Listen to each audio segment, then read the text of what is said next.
দুনিয়া থাকতে জান্নাত পাইছে এমন সাহাবী আছে না? কতজন? এই তো ভুল উত্তর দিলেন। ইয়েস, অসংখ্য অসংখ্য। বাংলাদেশে এই কথাটা ভুল প্রচার হয়েছে। 10 জন হলো বিখ্যাত, যাদেরকে বলা হয় আশারা মুবাশশারা। আবু বকর গণেন, আপনি দেখবেন যে আমি বলি আবু বকর, ওমর, ওসমান, আলী, তলহা, জুবায়ের, সাদ বিন আবি ওয়াক্কাস, সাঈদ বিন যায়েদ, আব্দুর রহমান ইবনে আউফ, আবু উবাইদা ইবনুল জাররাহ রাদিয়াল্লাহু তাআলা আনহুম আজমাইন। এ হলো আশারা মুবাশশারা 10 জন। আচ্ছা, এর ভিতরে কি খাদিজার নাম আসেনি? তো তাহলে 10 জন যে কোশ্চেন, উনি 11তম হয়ে গেল। আচ্ছা, হাসান হোসাইনের নাম কি 10-এর ভিতরে আছে? ইন্নাল হাসান ওয়াল হুসাইন সাইয়্যিদা শাবাবি আহলিল জান্নাহ। হাদিসে পাওয়া যায় হাসান হোসাইন শুধু জান্নাতি নয়, তারা জান্নাতের যুবকদের নেতা। তাহলে কয়জন হয়ে গেল? আচ্ছা, এখানে কি ফাতেমার নাম বলেছি? ফাতেমাতু সাইয়্যিদাতু নিসাই আহলিল জান্নাহ। ফাতেমা শুধু জান্নাতি নয়, জান্নাতের নারীদের নেত্রী। ইল্লা ইল্লা মারিয়াম ইবনাত ইমরান। ফাতেমা জান্নাতের সব নারীদের নেত্রী, তবে রাসূল বলে মারিয়াম ব্যতীত। সুবহানাল্লাহ পড়েন। ঈসা আলাইহিস সালামের মার নাম কি ছিল? নাকি মরিয়ম? মরিয়ম না মারিয়াম? বাংলাদেশে এটা এসে কি হয়ে গেছে? বাংলাদেশে এখন মারিয়াম আর নাই, সব মরিয়ম বানায় ছেড়ে দিছি আমরা। কোরআনের শব্দ বিকৃত করা যাবে না। কোরআনের শব্দ কোরআনের জায়গায়, শব্দের জায়গায় রাখতে হবে। মারিয়াম, আপনার অনেকের মেয়ের নাম আছে, সংশোধন করবেন।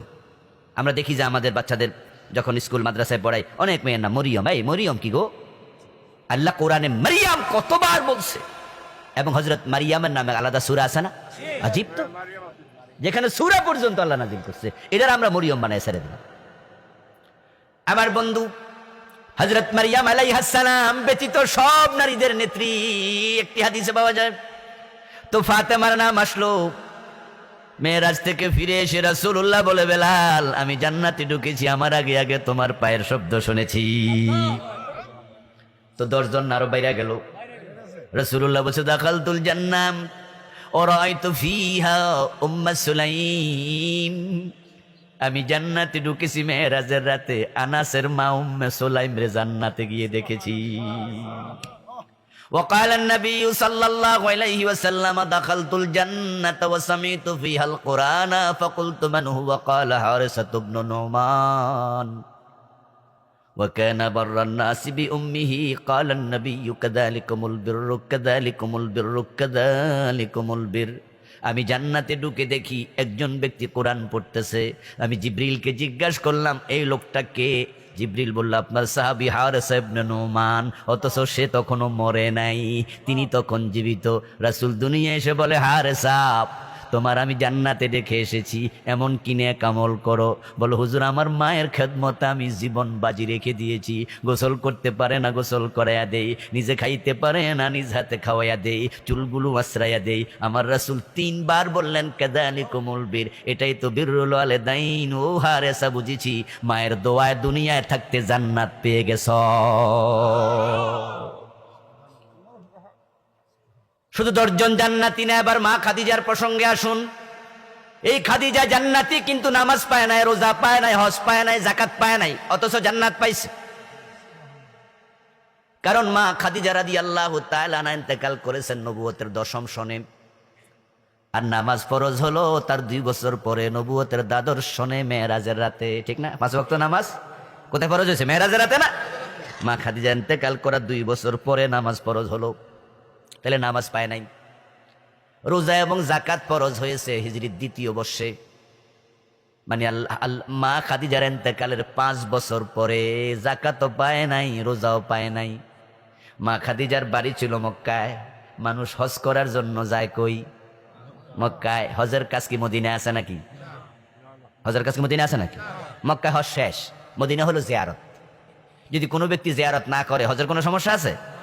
আমরা মহাব্বত, রাসূলকে ভালোবাসিতে জিয়ারত না করে আমরা আসি না। কিন্তু হ্যাঁ, যারা সৌদি আরবের মানুষ, যারা রাসূলুল্লাহর মদিনায় বারবার যাওয়ার সুযোগ আছে, ওরা অনেকে হজ করে বাড়ি চলে যায়। শরীয়ত কোনো অসুবিধা বলে না। হজ মক্কা শেষ। মা খাদিজার বাড়িটা কই? কবরটা কই? হজও মক্কায়, বাড়িও মক্কায়, কবরও মক্কায়।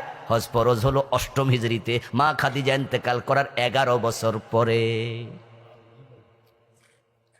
তাহলে মা খাদিজা হজ পাইলো না, নামাজ পাইলো না, রোজা পাইলো না, জাকাত পাইলো না, অথচ ওনার ব্যাপারে সহিহ বুখারীর হাদিস, জিবরিল আমিন প্রিয় নবীর কাছে আসলেন, ওহী নাজিল করলেন, তারপরে ওহী নাজিল করে বলতেছে হাযিহি খাদিজাতু আতাতকা, ও হুজুর ওই তো খাদিজা আসতেছে আপনার কাছে, যখন আপনার কাছে পৌঁছে যাবে ফাকরা আলাইহাস সালাম মিন রাব্বিহা, আসলে বলবেন আমি জিবরিল আসার সময় স্বয়ং তার রব আল্লাহ তারে সালাম পাঠাইছে। ওয়া মিন্নি, আমি জিবরিলে সালামটাও দিয়েন। এখানে শেষ না, ওয়াবাশশিরহা বিবাইতিন ফিল জান্নাতি মিন কাসাবিন লা সাখাবা ফিহা ওয়ালা নাসাবা, তারপরে তাকে একটা সুসংবাদ দিয়েন। আল্লাহ সুসংবাদ দিতে আমারে কইছে, আল্লাহ মনি মুক্তা দিয়া তার জন্য জান্নাতে প্রাসাদ বানায়া রাইখা দিছে। প্রশ্ন হলো আমল কম কিন্তু জান্নাত পাইল, কারণ তার ঈমান ছিল এত মজবুত যেটা পাহাড়ের চেয়ে অটল ছিল। ঈমান থাকলে জান্নাত, ঈমান থাকলে জান্নাত।